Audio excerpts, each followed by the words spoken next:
So here's another one. Step 1, is it right side up? Yeah, it's a right side up one because the a is positive. The a is 1. Step 2, what's the axis of symmetry? Well, it's going to be the opposite of b over 2a, or in our case, x equals the opposite of negative 2 over 2 times 1, which means x equals 1. You get 2 over 2, which is 1. Okay, so my axis of symmetry this time is over here. And we're going to hope that the numbers are smaller and it's going to all fit good. Okay, now we want to find the vertex.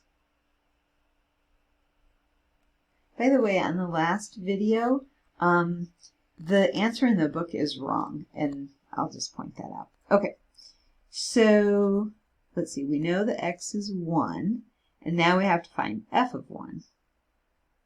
So 1 squared minus 2 times 1 plus 3. And that's going to be 1 minus 2 plus 3, which is going to be 2. So you get the vertex at 1, 2. So 1, 2. The vertex is going to be right there. So this problem is going to be a little interesting. Because it's right side up, we know that there are not going to be any x-intercepts. So I'm not even going to try to find the x-intercepts because there aren't going to be any. Okay? Let's see. But we can find the y-intercept. So the y-intercept is f of 0, which in our case, I lost my equation, it's going to equal 3. So 0, 3 is right there. Now, we have that y-intercept, so we can say y-intercept is 0, 3. But it means that there's also a point on the other side of the axis of symmetry right here. Right there. Okay, so we've got a little start of a parabola. I already said we're not going to find the x-intercepts. There are no x-intercepts. So I'm not even going to go through the quadratic formula. You can if you want, but it's not going to work. So, what could I do to find a couple more points? I'd really like to have like 5 points. So I could put in what I think is a reasonable number. Now, it looks like if I put in x is 1, 2, 3, that would be pretty reasonable. So I'm going to try to find f of 3. And hopefully it won't be too big of a number. So I go back to my function there, and I'm going to plug in 3 for x.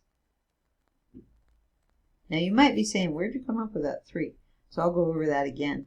I'm looking at my graph here, and I'm saying, well, I don't want to pick too big of a number because it's going to shoot off the graph. I know it's a right side up parabola, so, I want to pick like the next integer over. I don't want to pick a fraction.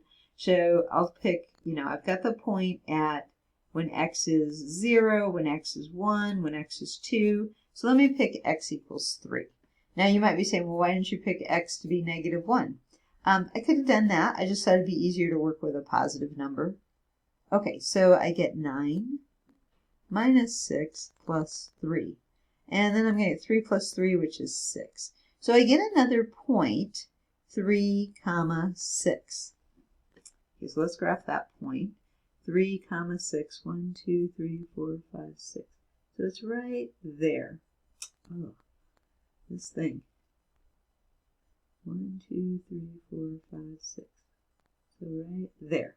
Now, because of symmetry, I don't have to figure out what x of negative 1 is. I already know what it is. So I'm two units to the right of the axis. I'm going to go 2 units to the left.